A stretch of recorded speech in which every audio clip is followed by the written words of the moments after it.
Good morning, Suprabhatam, नमस्कार विद्यार्थी मित्रों। धोरण 10 संस्कृत आवरो पद्यपाठ नंबर 20 पाठ नाम छे तथैव तिष्ठति એટલે કે તેમનું તેમજ ટકી રહે છે। જે પ્રથમ શ્લોક આપણે ભણ્યા એના અનુસંધાને ટાઇટલ આપેલું છે ભૂતમ ચ દત્તમ ચ તથૈવ તિષ્ઠતિ એટલે કે હોમેલું અને દાનમાં આપેલું તેમનું તેમજ ટકી રહે છે। કે પ્રથમ શ્લોકની અંદર આપણે મહાઅવિભાસ અને મહાઅવિભાસનું પ્રથમ એક નાટક જે છે 13 નાટકોમાંનું એક નાટક મહાઅવિભાસનું નાટક કર્ણભાર અને કર્ણભારમાંથી જે શ્લોક લેવામાં આવેલો છે એમાંનું એક વાક્ય આ છે તથૈવ તિષ્ઠતિ। अर्थ विस्तार के अंदर खास ए पूछाय छे भूतम च दत्तम च तथैव तिष्ठति એટલે કે હોમેલું અને દાનમાં આપેલું તેમનું તેમજ ટકી રહે છે। બાકી બધી વસ્તુ સમય જતા નાશ પામે છે। જેમ કે સમય જતા શિક્ષણ નાશ પામે છે। મજબૂત મૂળ જેના મૂળ जमीन साथे सारी रीते बंधायेला छे एवा मजबूत मूळियावाळा वृक्षो पण समय जता पड़ी जाय छे। जलाशयमां रहेલું पाणी पण समय जता जेम समय जाय एम समय जता जलाशयमां रहेલું पाणी पण शुष्क એટલે કે સુકાઈ જાય છે। માત્ર ટકે છે શું તો કે હોમેલું અને દાનમાં આપેલું તેમનું તેમજ ટકી રહે છે। માટે માણસે જીવનમાં દાન કરવું જોઈએ। દાનનો મહિમા વર્ણવેલો છે। ઘણી બધી વાર આપણે તે દિવસે પહેલા એક અગાઉનો લેક્ચર જે હતો એમાં આપણે ઘણી બધી વાત કરી દાનની, બરોબર। તો એક મહાકવિ ભાસનું કર્ણભાર નાટકમાંથી લીધેલો હતો। હવે આપણે જઈએ છીએ આગળ। कालिदास संस्कृत साहित्यना महाकवि कहेवाय कालिदास। एमने एना जीवनमां 7 कृति लखेली छे। 7 कृति जे विश्व प्रसिद्ध छे। एमां सौथी वधारे विश्व प्रसिद्ध थयेली होय तो ए छे अभिज्ञान शाकुंतलम। संस्कृत साहित्यનું एक नाथ कही शकाय, टोच संस्कृत साहित्यનું उच्चतम शिखर એટલે अभिज्ञान शाकुंतलम। ये महाकवि कालिदास बराबर एमने साक्षात सरस्वती कहेवाय। कालिदास ने साक्षात सरस्वती नो बिरुद मळेલું એટલે એવું કહેવાતું કે કાલિદાસ ને સરસ્વતી વસેલા હતા। એમને 7 કૃતિ લખેલી। એમાં એક કૃતિ છે માલવિકા અગ્નિમિત્રમ અને માલવિકા અગ્નિમિત્ર નામનો જે ગ્રંથ છે જે એમની કૃતિ છે એ કૃતિની અંદર એમાં આ એક પંક્તિ આવે છે એ પંક્તિ અહીંયા લીધેલી છે। અહીંયા શું કહેવા માંગે છે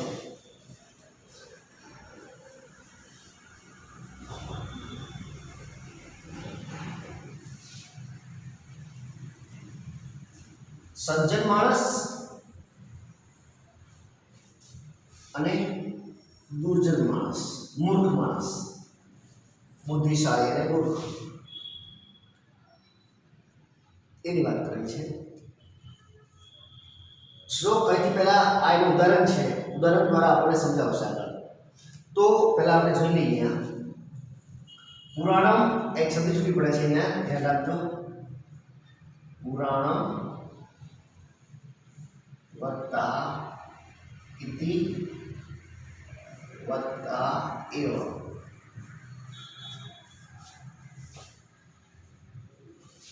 आम आ शब्द जे छे ने आ बने शब्द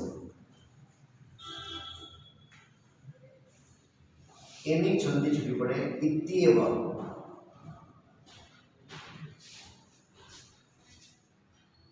આ બંનેની ખાલી આ પૂછાય કે ઇતિ વત્તા એવ તો ઇત્યેવ જો અહીંયા આપેલું છે આઈ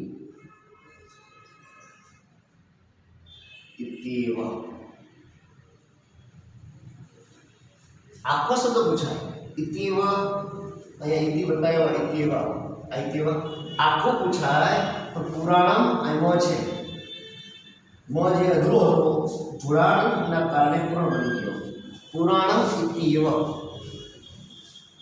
શું કહે છે શ્લોક પુરાણમ ઇત્યેવ ન સાધુ સર્વમ જૂનું હોય એવું બધું જ સારું હોતું નથી એટલે આપણે એવું કહી શકીએ કે જૂની વસ્તુ હોય બધી સારી જ હોય ના જેટલી જૂની વસ્તુ જે છે બધી સારી નથી હોતી એક આપણે ઇંગ્લિશમાં કહેવત છે old is gold old is gold પણ એ અમુક વસ્તુ માટે બરાબર છે કે ભાઈ જૂનું એટલું બધું સોનું જૂની વસ્તુ જે છે બરાબર એ સોના સમાન હોય એટલે કે ઓલ્ડ ઇઝ ગોલ્ડ પણ દરેક વસ્તુ માટે લાગુ પડતું નથી એની અંદર પણ જૂની વસ્તુ જે છે ને એમાં પણ ક્યાંક ખામી હોય દાખલા તરીકે આપણે કહીએ કે આપણી પ્રાચીન સંસ્કૃતિ વિશ્વમાં ટોચ ઉપર હતી પ્રાચીન સંસ્કૃતિ વિશ્વની ટોચ ઉપર હતી કે સારામાં સારી સંસ્કૃતિ હોય ને તો ભારતની સંસ્કૃતિ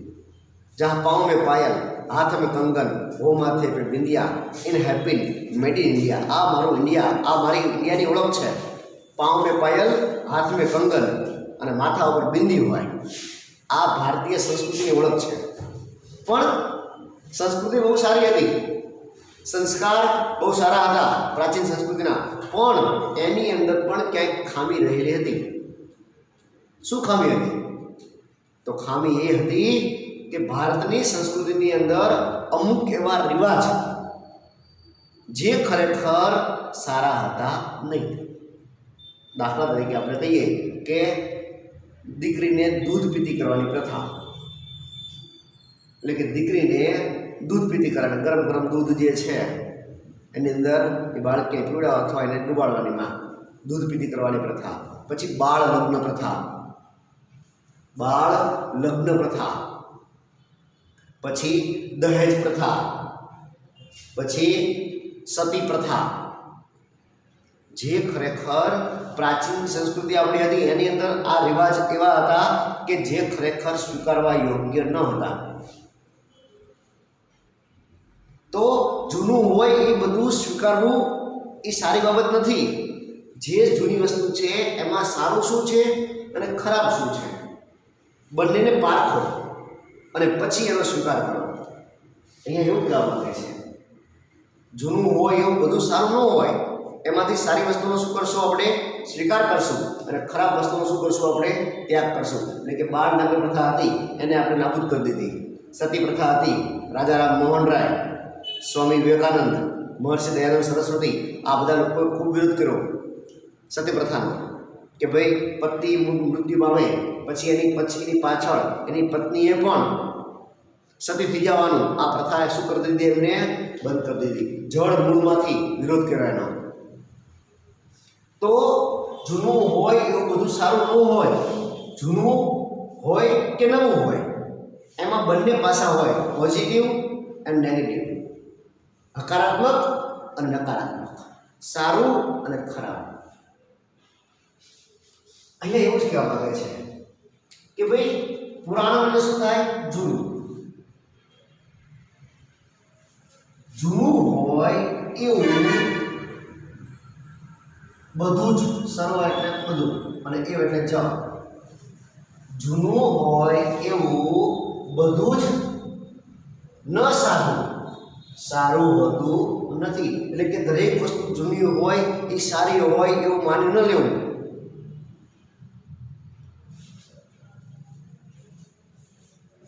દાખલા તરીકે આપણે કહીએ કે જૂનું અને નવું એમાં સારું હોય અને ખરાબ હોય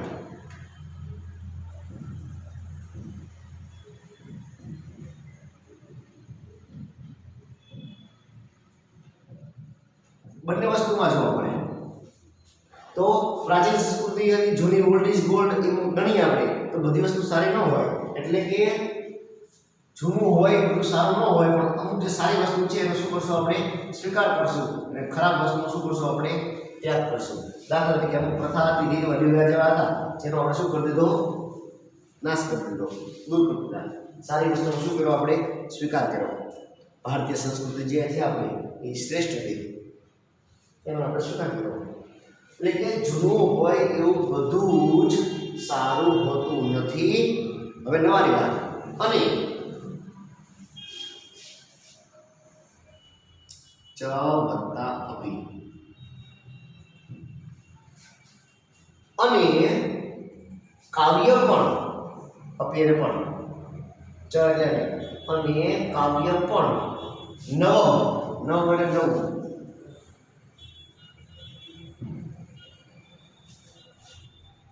આની સંધિ આપણે સમજવી પડે છે.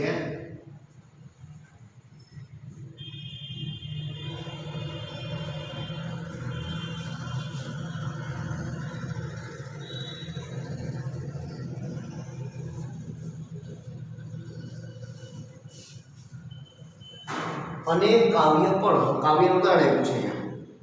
જૂનું હોય એવું બધું જ સારું હોતું નથી, અને કાવ્ય પણ નવું છે એટલે ટીકા ન કરી શકાય. ટીકા ન કરી શકાય એવું હોતું નથી. અવધ્યમ એટલે ટીકા ન કરી શકાય એવું. તો એવું ન વિચારવું નહીં કે કાવ્ય નવું છે એટલે એની ટીકા ન થાય.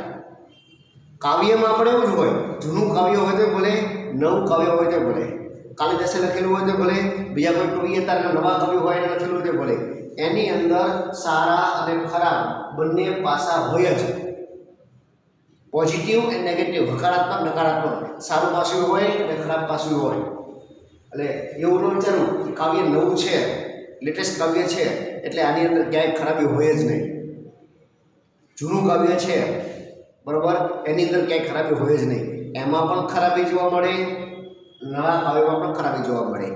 જૂની રિવાજ જે છે એની અંદર પણ ખરાબી જોવા મળે, નવા રિવાજ છે એમાં પણ ખરાબ જોવા મળે. એટલે કે દરેકની અંદર બે પાસા હોય જ છે, સારું અને ખરાબ.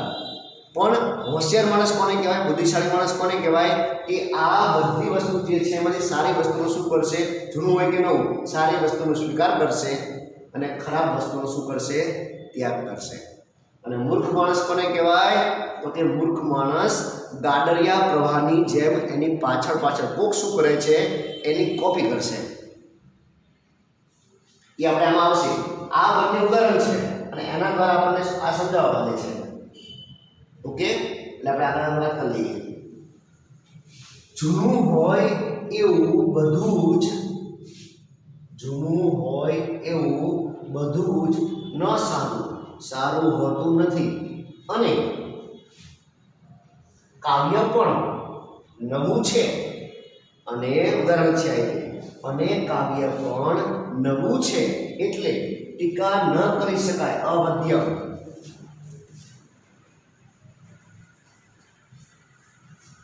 ટીકા ન કરી શકાય એવું, એવું હોતું નથી.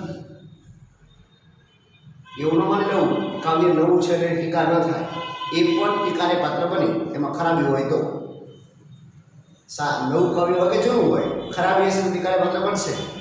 રિવાજ હોય કે સંસ્કૃતિ હોય, સારું હશે તો સારું, નહીં ખરાબ હશે તો ટીકાને પાત્ર બનશે. દરેકમાં હોય. એટલે કે કાવ્ય પણ નવું છે એટલે ટીકા ન કરી શકાય એવું હોતું નથી. સજ્જનો એટલે સારા માણસ, અહીંયા એને આપણે અહીંયા બુદ્ધિશાળીના અર્થમાં લઈએ. બુદ્ધિશાળી માણસ, સજ્જન માણસ. સજ્જનો પરીક્ષા કરીને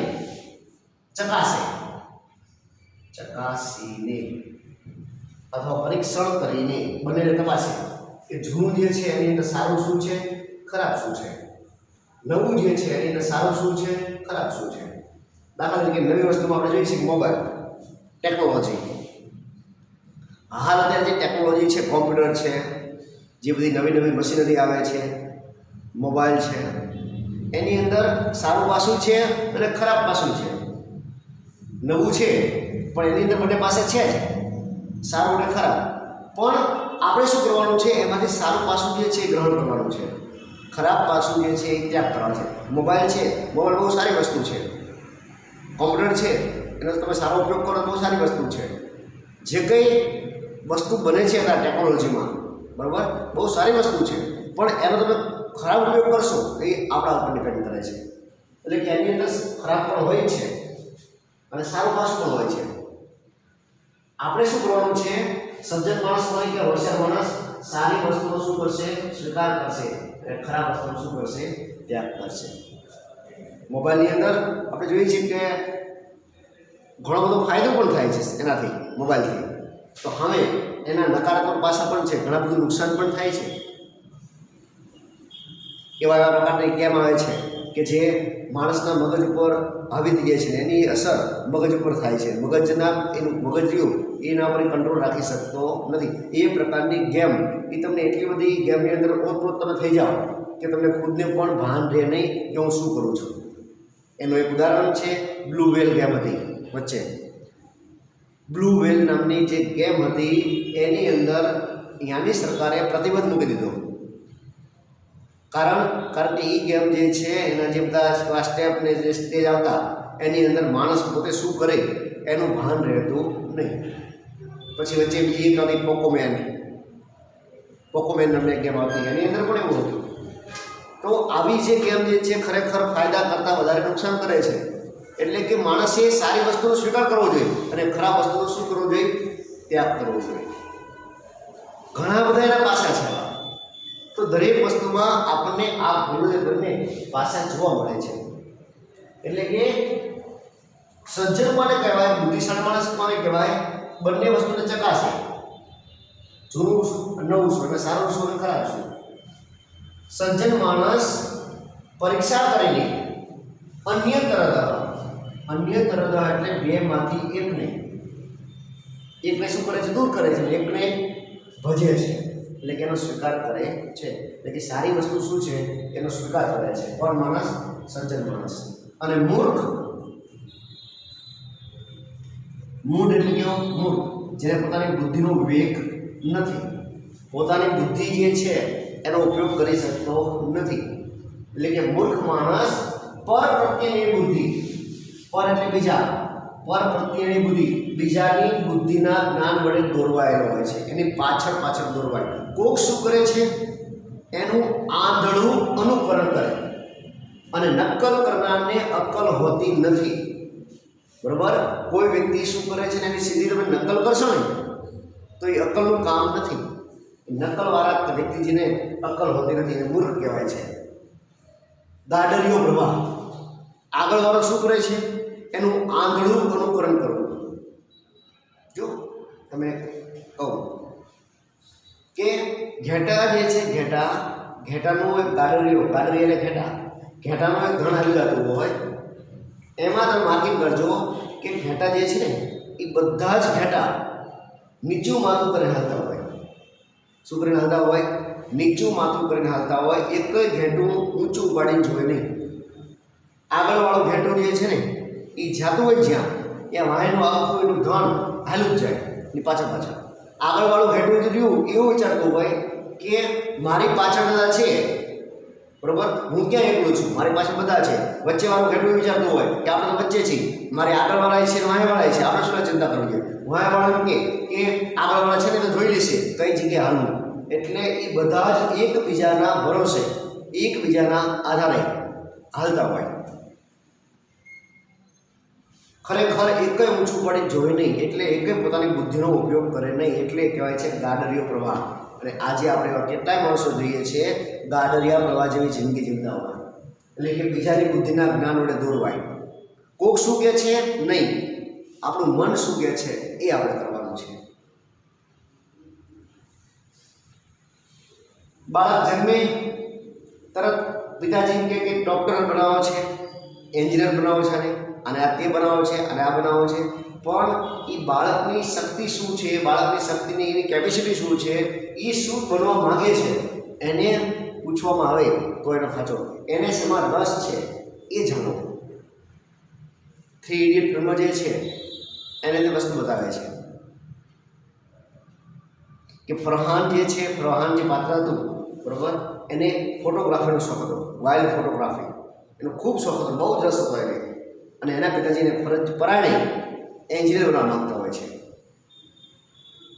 અને પછી એનો જે ફિલ્મનું પાત્ર જે આમિર ખાનનું પાત્ર હોય છે બરાબર, તો એ રણછોડદાસ ચાંચળ એ બધું સમજાવે એને બરાબર.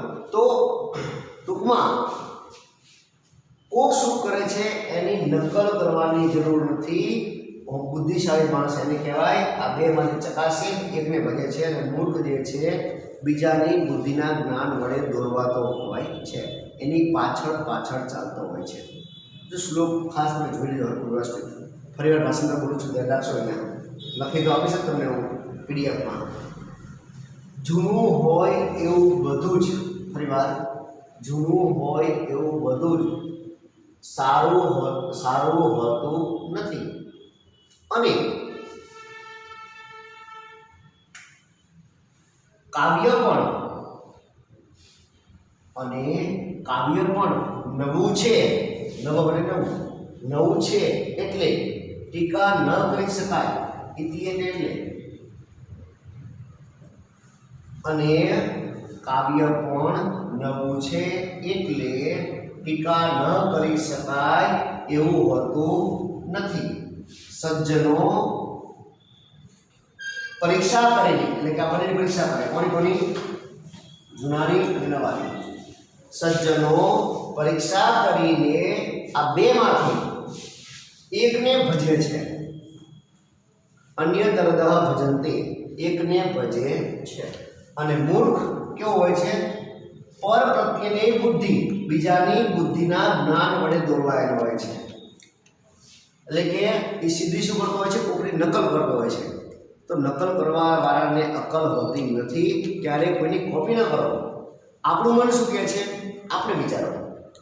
કોક શું કરે છે આપણે જોવાનું, દુનિયા શું કરે છે આપણે નથી જોવાનું, આપણે શું કરવું છે આપણે વિચારવાનું. તો મૂર્ખો કેવો હોય છે? પર પ્રત્યેની બુદ્ધિ, બીજાની બુદ્ધિના જ્ઞાન વડે દોરવાયેલો હોય છે. એટલે કે એની દોરવણી નીચે કામ કરે છે. એટલે કે કોક આગળ જે હાલ્યું આવતું હોય એ જ રિવાજ. જો આપણે બાળ લગ્ન પ્રથા છે બરાબર, તો એ રિવાજ પ્રમાણે હજી અમુક લોકો જે છે એ માનતા હોય કે ભાઈ બાળ લગ્ન હજી કરતા હોય છે. તો ખરેખર એ મૂર્ખામી છે. દીકરાના કે દીકરીના ઘોડિયામાં સૂતા હોય અને લગ્ન કરી દેવા, એ શું ખરેખર છે? મૂર્ખામી છે. એટલે કે જૂનું અને નવું જે છે બેમાંથી સારી વસ્તુને સ્વીકાર કરો, ખરાબ વસ્તુ જે છે એનો ત્યાગ કરી દો. એ બુદ્ધિશાળી માણસની નિશાની છે. Okay, complete. બોલી જાઓ એકવાર હજી. જૂનું હોય એવું બધું જ ન સાધુ સરળ સારું હોતું નથી. અને કાવ્ય પણ નવું છે એટલે ટીકા ન કરી શકાય એવું હોતું નથી. સજ્જનો પરીક્ષા કરીને બેમાંથી એકને ભજે છે અને મૂર્ખ બીજાની બુદ્ધિના પર એટલે બીજાની બુદ્ધિના જ્ઞાન વડે દોરવાયેલો હોય છે, દોરવાતો હોય છે. Okay, complete. તો અહીંયા આ માલિકા અગ્નિમિત્રમ જે ગ્રંથ છે એના લેખક છે કાલિદાસ, અને એમના ગ્રંથમાંથી આ શ્લોક લેવામાં આવેલો છે. કાલિદાસે લખેલો છે. આજે પણ આપણને એટલો જ લાગુ પડે છે. ઓકે, એના પછીનો શ્લોક આપણે આગળ જઈએ. શ્લોક નંબર 3 લઈ લઈએ આપણે. શ્લોક નંબર 3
तो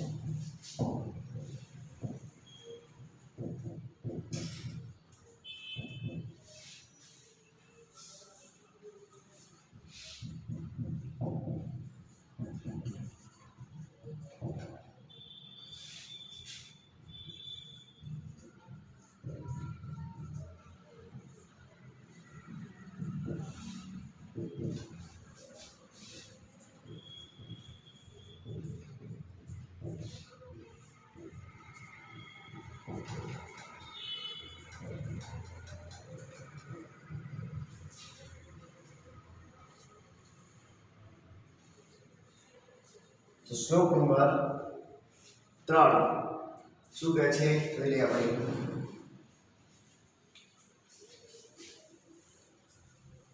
અહીંયા વાત છે મહાપુરુષોના મનની।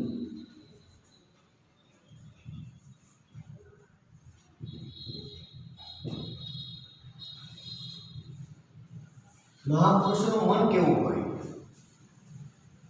તો એવું કહે છે અહીંયા કે મહાપુરુષોનું મન જે છે ને, મહાન વ્યક્તિ જે છે એનું મન નાળિયેર જેવું હોય।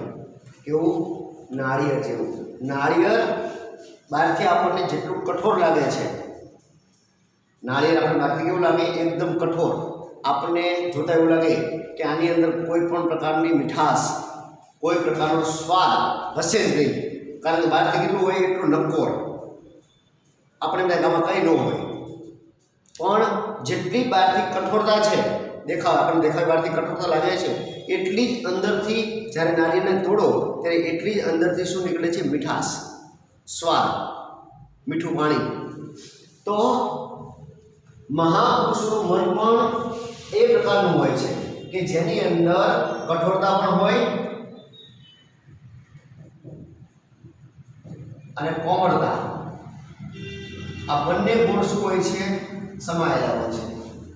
કઠોરતા અને કોમળતાનો બંને ગુણ મહાપુરુષના મનની અંદર સમાયેલા હોય છે, એટલે એને ઓળખવો બહુ જ મુશ્કેલ કાર્ય છે। વલ્લભભાઈ પટેલ, જો વલ્લભભાઈ પટેલ રહ્યા એ 562 રજવાડા જે છે એને એક કરવાનું કામ વલ્લભભાઈ પટેલે સંભાળ્યું હતું। એમાંથી એમને 557 જેટલા રજવાડા જે છે, 58 જેટલા રજવાડા છે એને એક કરી દીધા। બહુ જ કઠોર માણસ માનવામાં આવે, બહુ જ કઠોર માણસ વલ્લભભાઈ પટેલ એટલે કઠોરતાની મૂર્તિ કહેવાય। એટલે તમે એવું કીધું લોખંડી પુરુષ, સહેજ પણ ચલવી ન લે કોઈનું, પોતે એટલા કઠોર।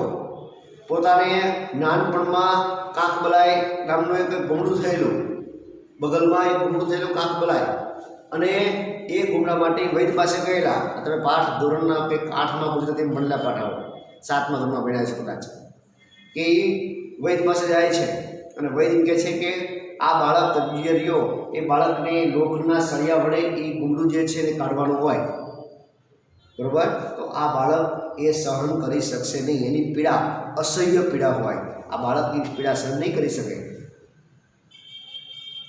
જે વૈદ્ય એ ના પાડી દીધી, વલ્લભભાઈ પટેલ એવું કહે છે કે લાવો એ લોખંડનો સળિયો મને આપો, અને એ લોખંડના સળિયા વડે જાતે પોતે એ ગુમડાને લોખંડનો સળિયો ગરમ કરીને ધબધબતો લોખંડનો સળિયા વડે જાતે એ ગુમડું કાઢી નાખે છે। આમ સહેજ પણ અસર હોતી નથી મુખ ઉપર, સહેજ પણ પીડા નહીં। ત્યારે ઓલા વ્યક્તિ બોલી જાય છે, હા હા તો લોખંડી પુરુષ છે। અને વલ્લભભાઈ પટેલ લોખંડી પુરુષ, ત્યારથી લોખંડી પુરુષ નામ મળ્યું। તો વલ્લભભાઈ પટેલ એવા લોખંડી પુરુષ હતા, તો શું એમની અંદર કોમળતા નહીં હોય? માત્ર કઠોરતા હશે? ના। જ્યારે એમની પત્નીના મૃત્યુના સમાચાર, એ પોતે કોર્ટમાં કેસ લડતા હોય છે, પત્ની જે છે મૃત્યુ પામે છે, એ મૃત્યુના સમાચાર કોર્ટમાં આવે છે। એક ચપરાસી પ્યુન જે છે એક ચિઠ્ઠી લઈને આવે છે, વલ્લભભાઈ પટેલ કેસ લડતા હોય, એની પત્નીનો મૃત્યુના સમાચાર નહીં એક ચિઠ્ઠી લઈને આવે છે। વલ્લભભાઈ પટેલ કેસ લડતા હોય એકદમ જોડે છે, આમ એની પત્ની મૃત્યુ પામી છે સમાચાર છે, ચિઠ્ઠી ખીચામાં મૂકી દે છે અને કેસ લડવાનું કન્ટિન્યુ છે। મુખ પર સહેજ પણ આમ ભાવ નહીં, કેસ લડવાનું કન્ટિન્યુ છે। કેસની બધી દલીલ પૂરી થઈ જાય કે પછી જજ જે છે ને, જજ જે વકીલ જે છે પૂછે, મિસ્ટર પટેલ ચપરાસી તમને ઇમરજન્સીમાં ચિઠ્ઠી દેવા આવ્યા, ખરેખર શું હતું? ત્યારે વલ્લભભાઈ પટેલ જે છે એના ચિઠ્ઠી જે છે એ કાઢે છે અને એમની પત્નીના મૃત્યુનો સમાચાર આવી ગયા છે. મારી પત્ની જે છે મૃત્યુ પામી, એના સમાચાર આપવા આવે. વલ્લભભાઈ પટેલ જ્યારે ગરીબ ખેડૂતોને જોવે, ગરીબ ખેડૂતોને, નડિયાદના ખેડૂતો જે હતા બધા ગરીબ ખેડૂતોને જોવે, એને આમ દીની દુર્દશા જોવે, એમની આંખમાંથી આંસુ ટપકવા લાગતા. વલ્લભભાઈ પટેલની આંખમાંથી આંસુ ટપકવા લાગતા. પણ જ્યારે અંગ્રેજોની સામે જાય ત્યારે એ કઠોર થઈ જતા અને સામે છાતીએ ઊભા રહેતા લડવા માટે પોતે વલ્લભભાઈ પટેલ. તો એ પ્રકારનું વ્યક્તિત્વ એટલે કે મહાપુરુષોનું વ્યક્તિત્વ આવું હોય છે જેની અંદર આ બંને ગુણ સમાયેલા હોય છે. કયા કયા? કઠોરતાનો ગુણ અને કોમળતાનો ગુણ. એ જ મહાપુરુષ છે. ઓલું કે નહીં કે ક્ષમા વીરસ્ય ભૂષણમ, ક્ષમા એ વીરનું આભૂષણ છે. ગમે એવો મોટો વીર હોય પણ જો કોઈને માફ ન કરી શકતો હોય, ક્ષમા ન કરી શકતો હોય તો એ વીર ન કહેવાય. એમ મહાપુરુષ કોને કહેવાય? તો કે જેની અંદર આ બંને પ્રકારના ગુણ સમાયેલા હોય. એટલે કે મહાપુરુષો નારિયેળ જેવા હોય એને મહાપુરુષ કહેવાય. તો અહીંયા એ વાત છે. શું કહે છે? ત્યાંથી આપણે સમજી છૂટી પડતા જોતા જઈએ. વજ્રાપી કઠોરાણી. વજ્ર એટલે ઇન્દ્રનું એક હથિયાર. વજ્રાત અપી કઠોરાણી અને કુસુમાત અપી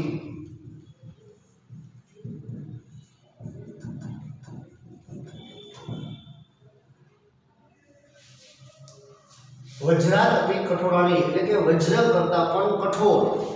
મહાપુરુષનું મન કેવું હોય? તો વજ્ર સૌથી કઠણમાં કઠણ કોઈ હથિયાર હોય તો વજ્ર કહેવાય. જેના એક ઘા વડે હનુમાન જે છે એને દાઢીનો ભાગ હણાય છે એટલે નામ પડ્યું હનુમાન. હન એટલે હણાવવું. સંસ્કૃતની અંદર હન એટલે શું થાય? કવાવું, હણાવવું. એટલે ઇન્દ્રનો હથિયારનું વજ્ર એકદમ કઠોર કહેવાય. એનો ઘા કોઈ સહન ન કરી શકે. તો વજ્ર કરતાં પણ કઠોર. અને કોમળ કેવું? તો ફૂલ કેટલું કોમળ હોય? તમે સહેજ એને હાથમાં લો ને તો પણ મૂરઝાઈ જાય, કરમાઈ જાય. તો ફૂલ કરતાં પણ મૃદુ એટલે કોમળ. મહાપુરુષનું મન કેવું હોય? તો આવું વજ્ર કરતાં પણ કઠોર અને ફૂલ કરતાં પણ કોમળ. કુસુમ એટલે ફૂલ, પુષ્પમ એટલે ફૂલ. બરાબર? પુષ્પમ એટલે ફૂલ થાય. પછી સુમન એટલે ફૂલ. વજ્ર કરતા પણ કઠોર અને ફૂલ કરતા પણ અપીને પણ ફૂલ કરતા પણ કોમળ એવા મહાપુરુષોના મનને જાણવા માટે વિજ્ઞાનોને જાણવું.